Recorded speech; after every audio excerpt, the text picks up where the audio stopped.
자, 우리가 소아시아 7교회를 통해서 우리 교회가 어떤 모습을 회복해야 될지에 대해서 매주마다 살펴보고 있습니다. 여기에 등장하는 소아시아 7교회는 그 당시에 지역교회였고, 이 편지를 수신했지만 7교회는 오늘날 다양한 형태의 모든 교회를 상징해 준다고 말할 수가 있습니다. 여기서 주시는 메시지는 바로 현대를 살아가는 오늘날의 각 교회에 또 성도들에게 주시는 메시지로 받아야 되는 것입니다.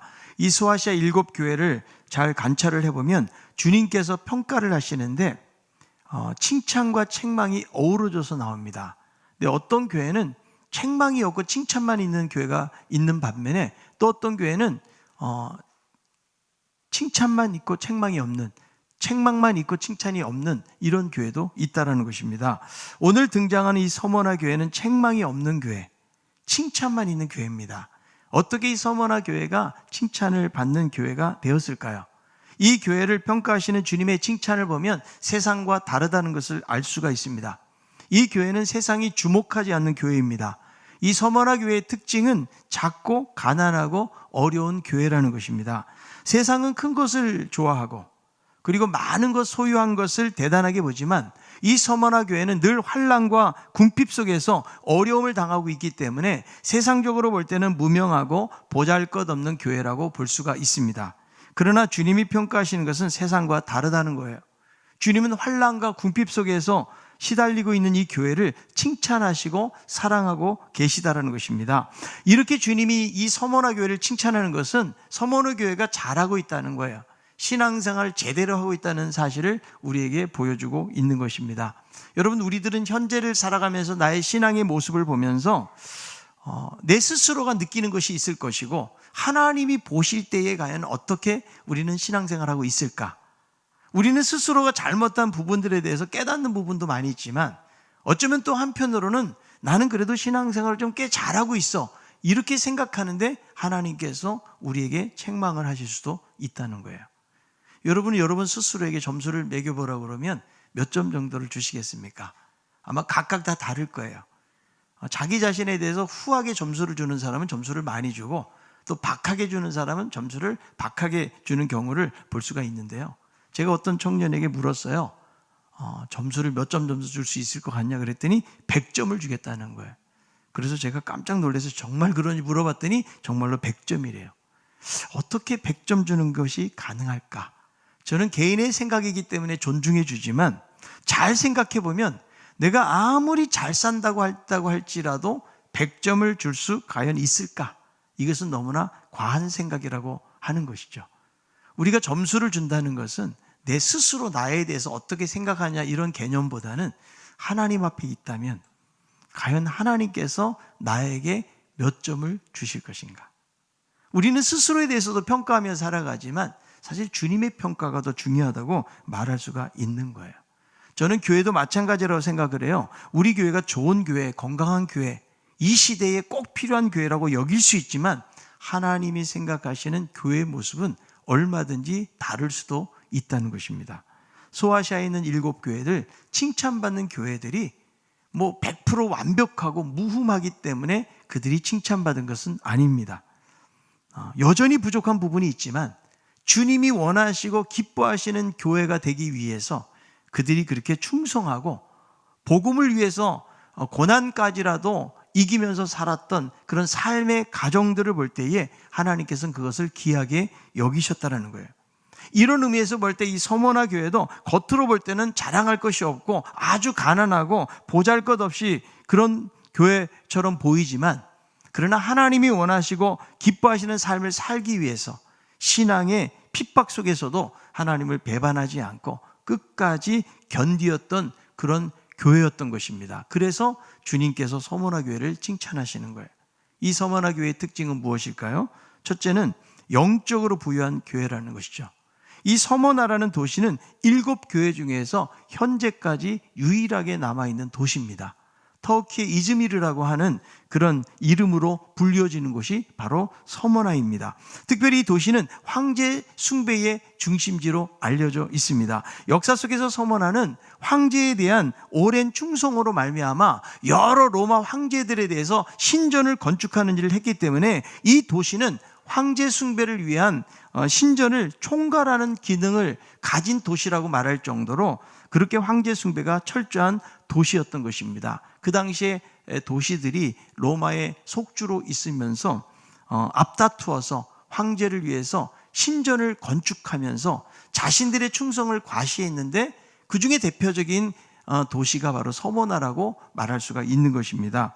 이 도시에 살고 있는 서모나 성도들은 두 세력에 의해서 박해를 당하게 됩니다. 하나는 이런 황제 숭배 의식이 강하다 보니까 로마 정부로부터 박해를 당하지 않을 수가 없는 거예요. 자, 믿는 사람은 하나님이 주라고 말을 해야 되잖아요.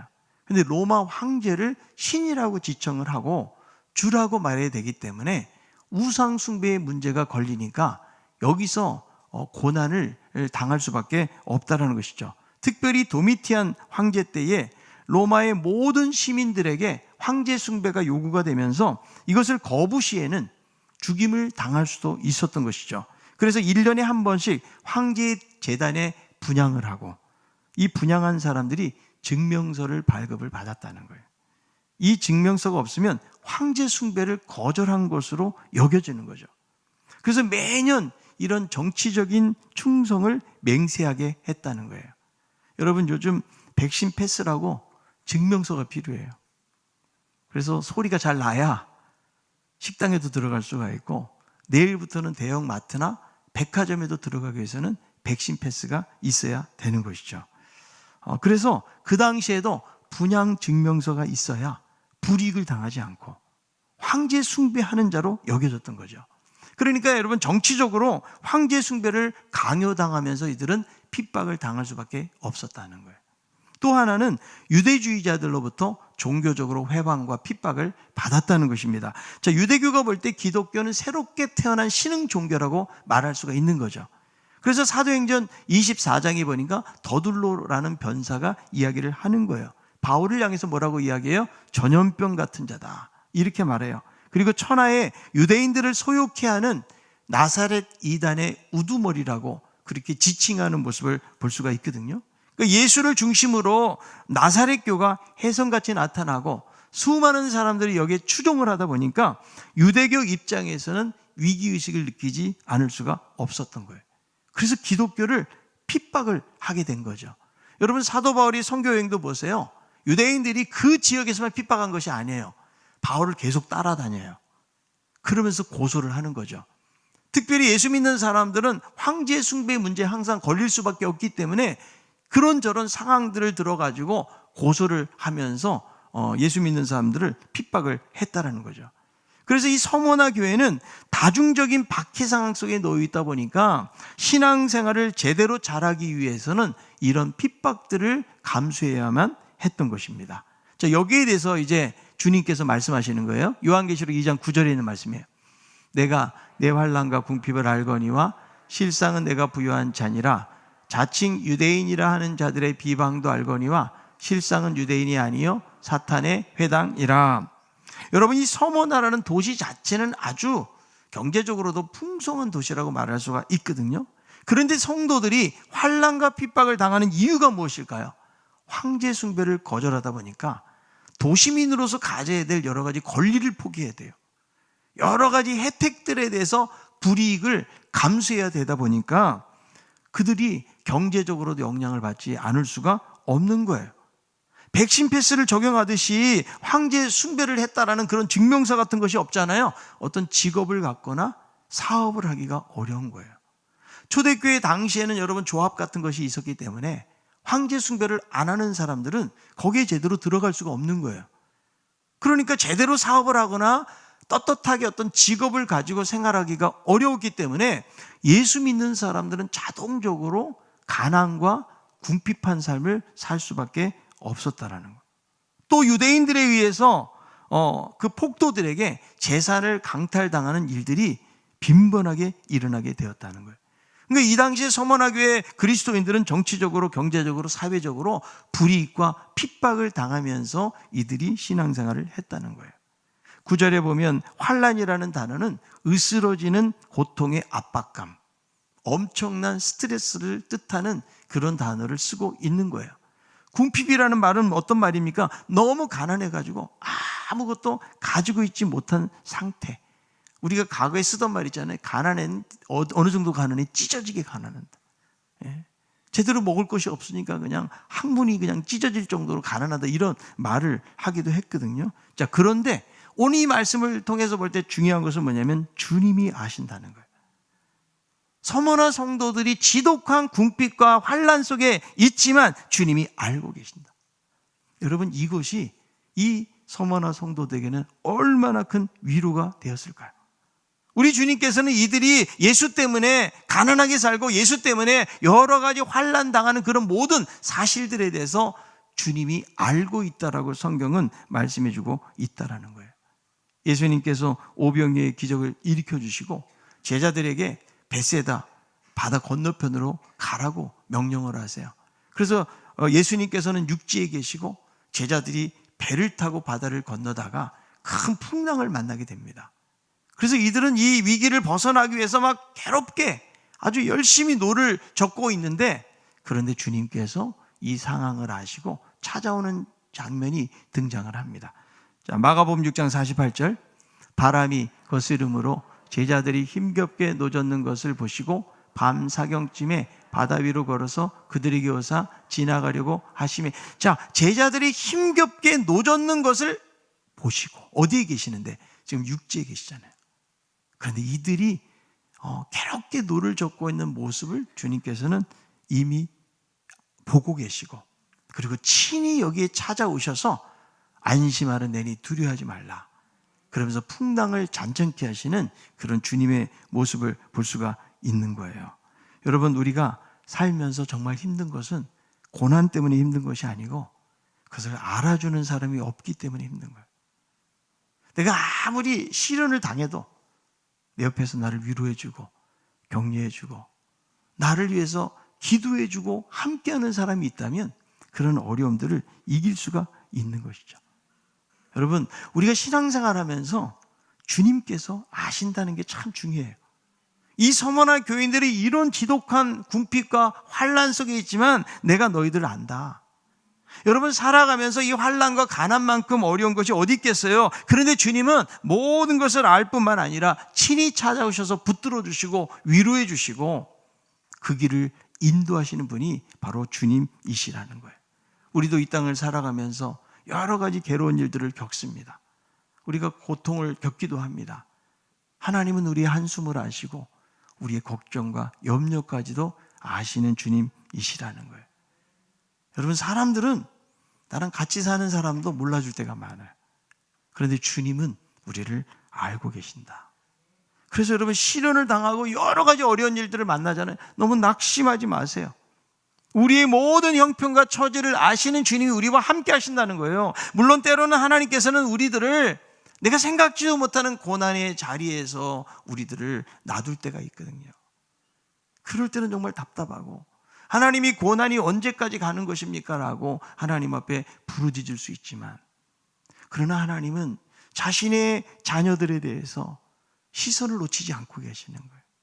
여전히 그 환난과 시련과 어려움 속에서 신앙적으로도 연단되어지고 하나님이 기뻐하시는 삶의 자리로 나아갈 것을 주님도 보고 계시고 함께 하시고 도와주신다라는 거예요. 여러분, 이 서머나 성도들의 환난과 궁핍, 인간적으로 생각할 때 너무 고통스럽고 힘든 일이에요. 그러나 그들은 신앙을 포기하지 않고 주님을 위해서라면 환난 당하기로, 주님을 위해서라면 가난해지기로 작정하고 나갔는데, 이런 삶의 태도를 주님은 뭐라고 말씀해요? 부요한 자라고 말하는 거예요. 그래서 뭐라고 말씀하세요? 실상은 내가 부요한 자다. 비록 세상에서는 무명하고 인정받지 못하고 사람들의 비난과 공격을 받지만, 그러나 주님이 정말 인정하는 진정한 부자들인 것을 주님께서 말씀하고 있다라는 거예요. 여러분, 세상에서 돈이 많으면 부자라고 그러죠. 많은 사람들이 더 많은 것을 소유하기 위해서 애쓰고 살아가지만 정말 중요한 것은 영적인 부유함이에요.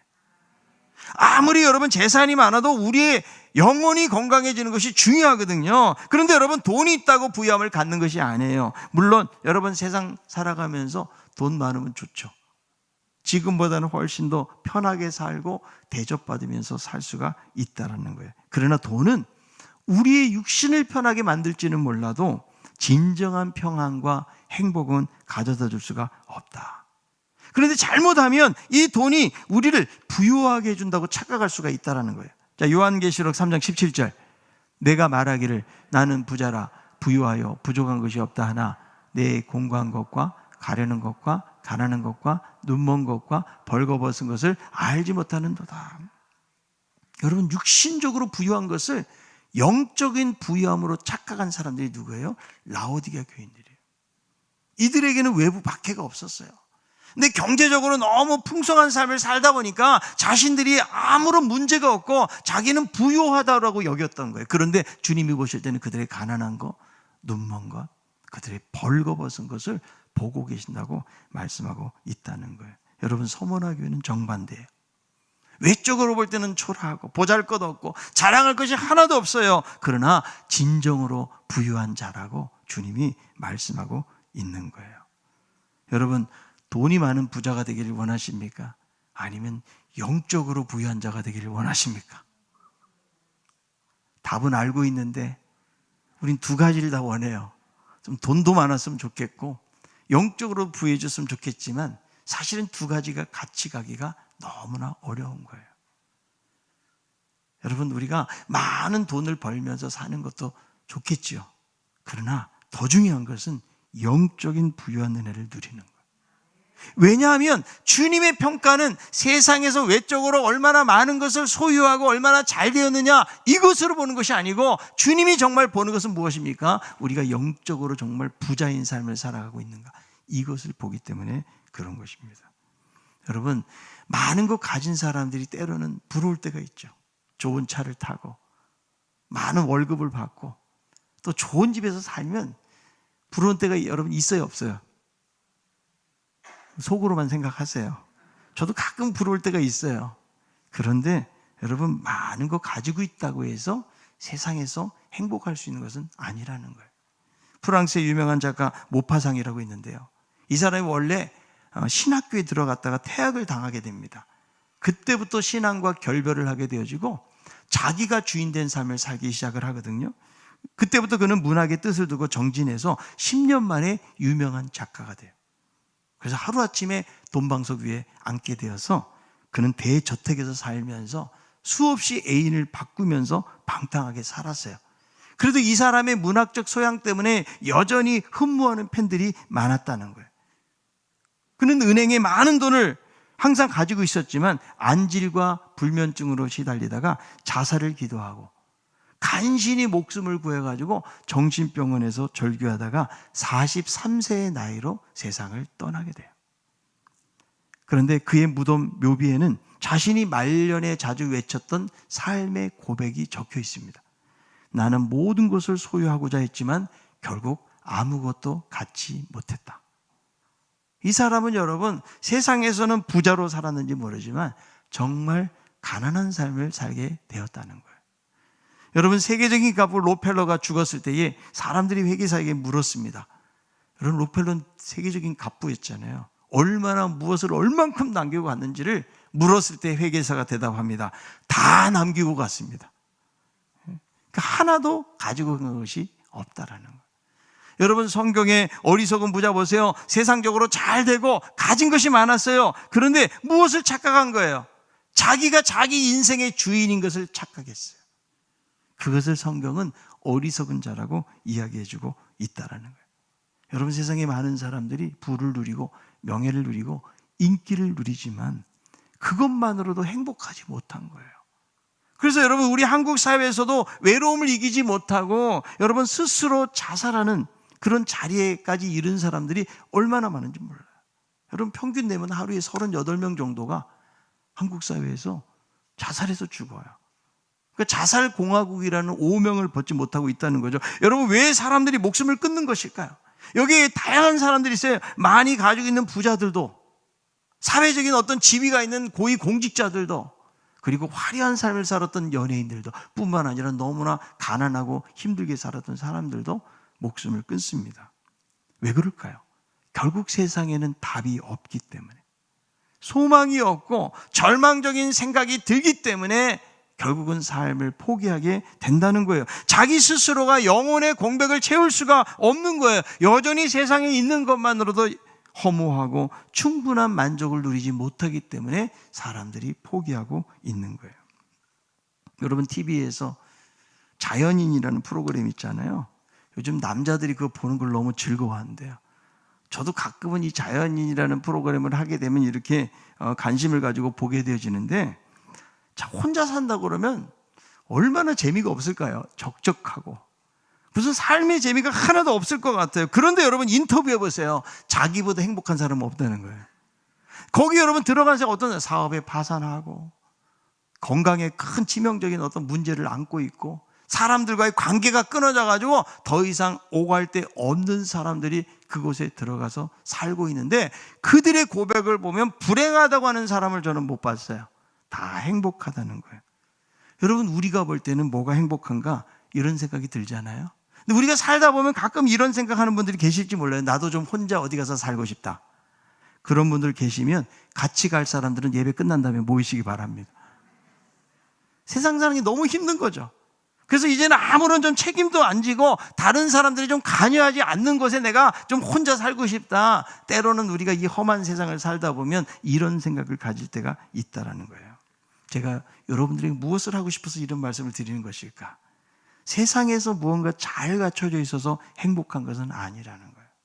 내면이 건강해야 환경에 적응을 잘하고 잘 살아갈 수가 있는 거죠. 그러니까 여러분, 영적으로 부여진다는 말이 무슨 말이에요? 내면이 건강해지는 거예요.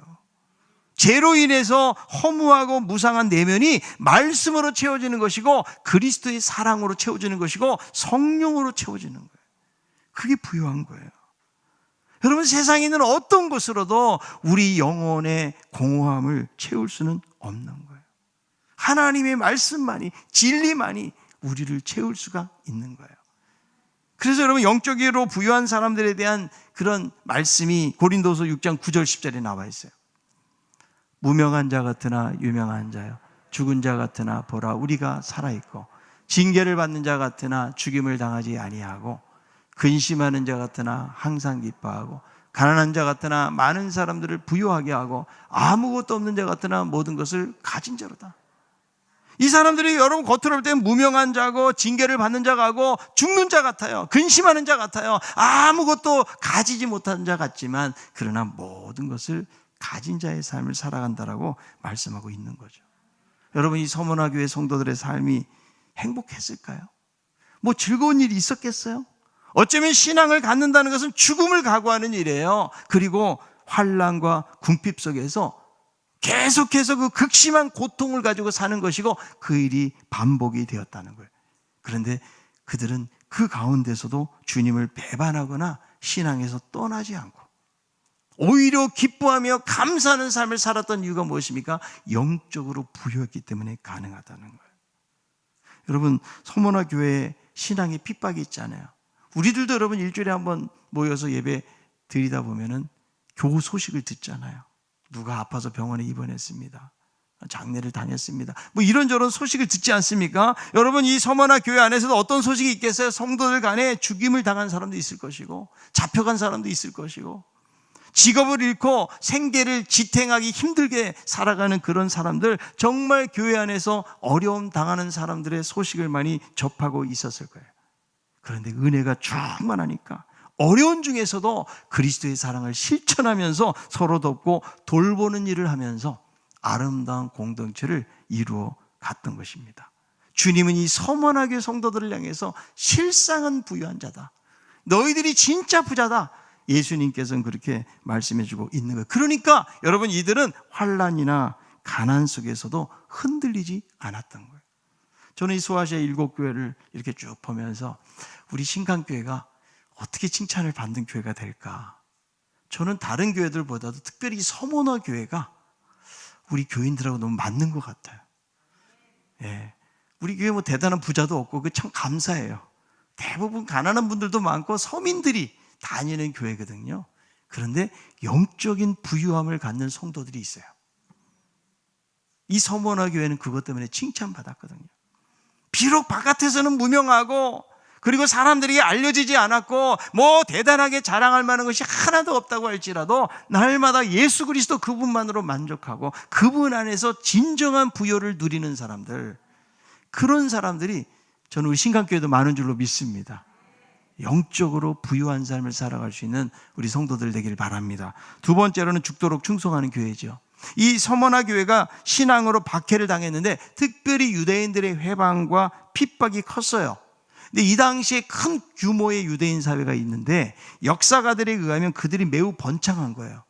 그래서 도시의 어떤 예술이라든지 문화 뭐 이런 데 크게 기여를 하면서 그 당시 어떤 로마 당국자들, 관계자들한테도 상당한 영향력을 끼치는 사람들이 유대인들이라는 거예요.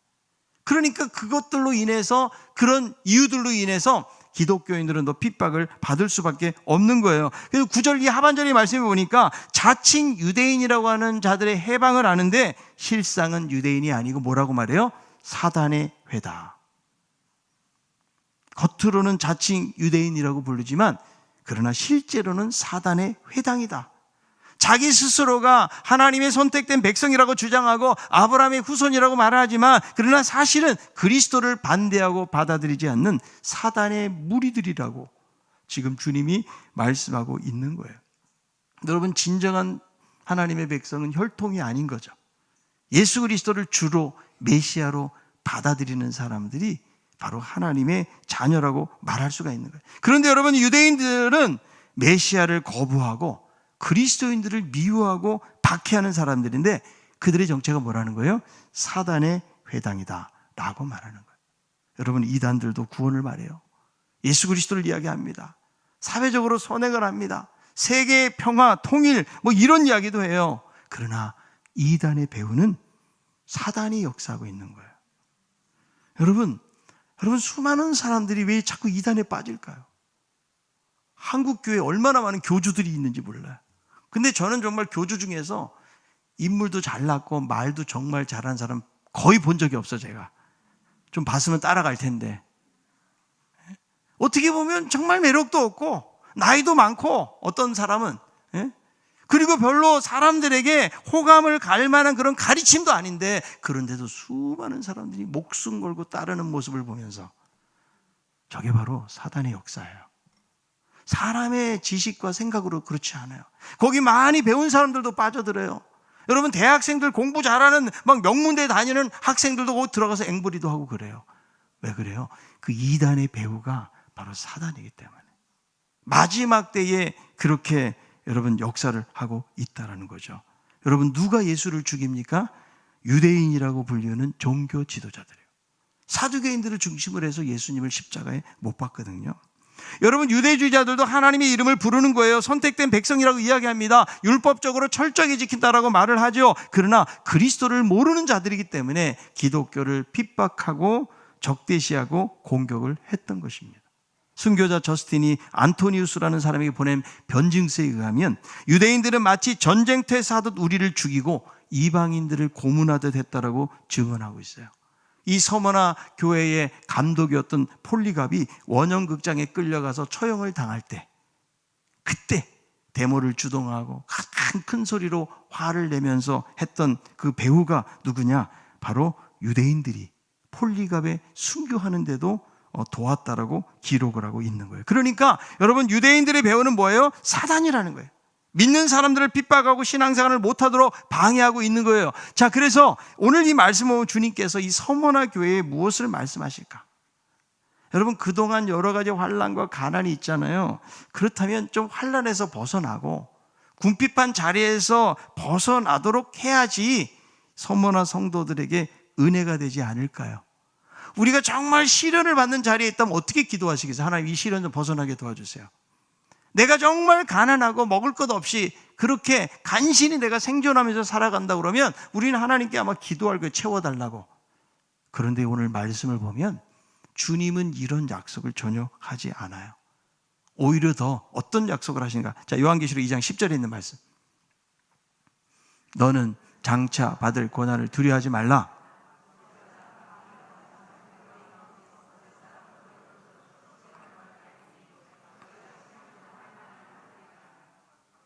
너희가 10일 동안 환난을 당하리라. 내가 죽도록 충성하라. 그리하면 내가 생명의 간을 내게 주리라. 장차 받을 고난인데 두려워하지 말아라. 고난이 여기서 끝나는 것이 아니고 계속될 것이다.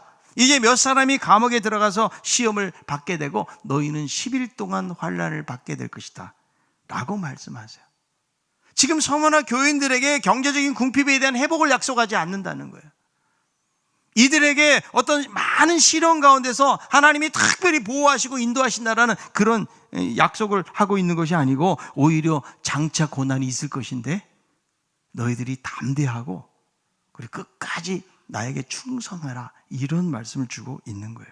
여러분, 의사들이 환자를 보면서 어떤 이야기를 할까요? 이제 선생님은 좋아지실 것입니다. 금방 차도가 있을 것입니다. 뭐 이런 말하면 되게 기분이 좋죠. 그런데 내가 정말 치명적인 질병을 안고 있어요. 이게 도무지 뭐 약으로도 해결이 안 돼. 이런 일이라고 그러면 여러분, 의사가 어떻게 말을 해야겠어요?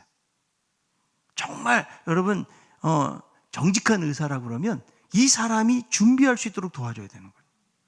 그냥 이대로 가다가는 당신 죽습니다. 이 병을 투병하기 위해서는 정말 정신을 바짝 차리고, 그리고 이런 거 먹으면 안 됩니다. 몸을 이렇게 잘 관리해야 됩니다. 그래서 오히려 그 사람에게 준비하도록 하기 위해서 말을 해준다는 거죠. 여러분, 주님도 역시 마찬가지라는 거예요. 지금 이 서머나 교회는 그동안 환난을 많이 당했는데 이것으로 끝나지 않아요. 더 큰 고난이 오지만 그러나 두려워하지 말고 담대하여라. 왜냐하면 내가 세상을 이겼기 때문이라는 거예요. 베드로전서 1장 6절에 있는 말씀, 그러므로 너희가 이제 여러 가지 시험으로 말미암아 잠깐 근심하게 되지 않을 수 없으나 오히려 크게 기뻐하도다. 여기 보니까 잠깐이라고 말해요. 베드로 사도도. 지금 여러분, 이 서머나교도 마찬가지. 10일 동안, 이게 얼마만큼의 기간인지는 모르지만 중요한 것은 10일이 지나면 끝나는 거예요. 한정된 기간 동안의 고난을 당하게 된다. 여러분, 다니엘도 열흘 동안에 그가 식물로 인해서 그렇게 시험을 받게 되는 것을 보게 되잖아요. 너희들이 몇 사람이 옥에 잡혀가고 10일 동안 더 큰 환난이 오지만 그러나 끝까지 견디고 충성하여라. 그러면 너희에게 생명의 간을 주겠다. 이런 약속이 서머나 교회에 있는 거예요. 그러니까 어떤 현세적인 문제를 해결해 주는 것이 아니고 너희들 끝까지 잘 견디고 참고 충성하면 하늘의 면류관이 너희를 위해서 있을 것이다라는 약속을 주님이 주고 계시다라는 거예요. 여러분, 이 충성이라는 말을 잘 번역하면 신실하라. 그 마음 변치 말고 끝까지 신뢰하고 맡기라는 거예요. 여러분, 우리는 충성 그러면 일을 연상을 하잖아요. 죽을 때까지 막 일해라, 이런 요구라기보다는 신실이라는 말은 마음과 태도를 말해주는 말이에요. 그러니까 죽을 때까지 주님만 바라봐라. 주님을 의지하고 끝까지 주님을 신뢰하여라. 그리하면 너희들에게 생명의 면류관이 있을 것을 말씀해주고 있다는 거예요. 여러분, 우리가 바라보는 것은 영원한 삶이에요. 우리의 상급은 이 땅에 있는 것이 아니에요. 어쩌면 우리는 이 땅을 살아가면서도 주님을 위해서 충성하고 신실하게 하나님을 의지하고 살았을 때에 하나님이 많은 문제들 가운데서 해결해 주지 않는 것들도 많아요. 계속 질병을 안고 살아가야 되고 경제적인 어떤 궁핍과 어려움 속에 시달리게 될 때도 있어요. 정말 하나님이 이거 좀 그냥 한순간에 해결해 주셨으면 좋겠지만 그렇게 안 되는 많은 것들을 안고 살아가고 있는 거죠. 그러나 여러분, 그것 때문에 낙심하지 마세요. 우리의 진정한 약속은 하늘에 있기 때문에 그래요. 아멘. 이 서머나 성도들 가난하고 그리고 환난 가운데 있지만 그들은 낙심하지 않았어요. 끝까지 주님만 의지하고 신뢰할 것을 말씀하시는데 아마 이 성도들이 아멘 하면서 큰 위로를 받았을 것입니다. 여러분, 우리의 삶이 내가 원하는 대로 삶이 펼쳐지지 않고 여러 가지 여러분 직면한 문제들에 대해서 아주 답답하고 힘겹게 우리가 우리의 인생을 살아가는 경우도 많이 있을 것입니다. 그러나 오늘 이 말씀을 통해서 나는 과연 영적으로 부유한 삶을 사는 사람인지를 돌아보세요.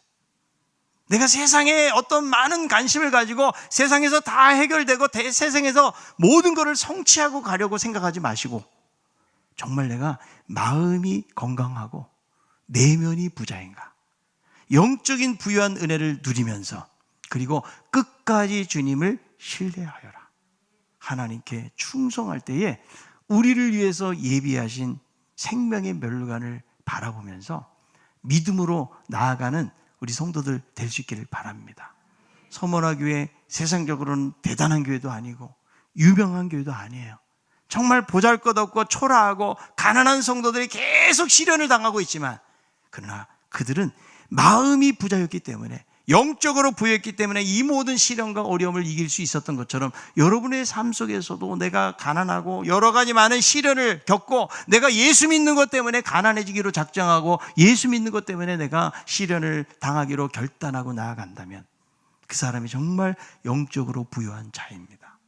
어떤 상황 속에서도 흔들리지 말고 예수 그리스도 나의 주님을 날마다 고백하면서 오직 그분, 신실하신 그분을 의지하고 또 믿음으로 그 주님만 따라갈 수 있는, 그래서 영적으로 부유한 자가 되고 죽도록 충성하는 자가 되어서 서머나 교회와 같이 칭찬받는 삶을 살아갈 수 있는 우리 신강교회와 우리 모든 성도들이 될 수 있기를 바랍니다.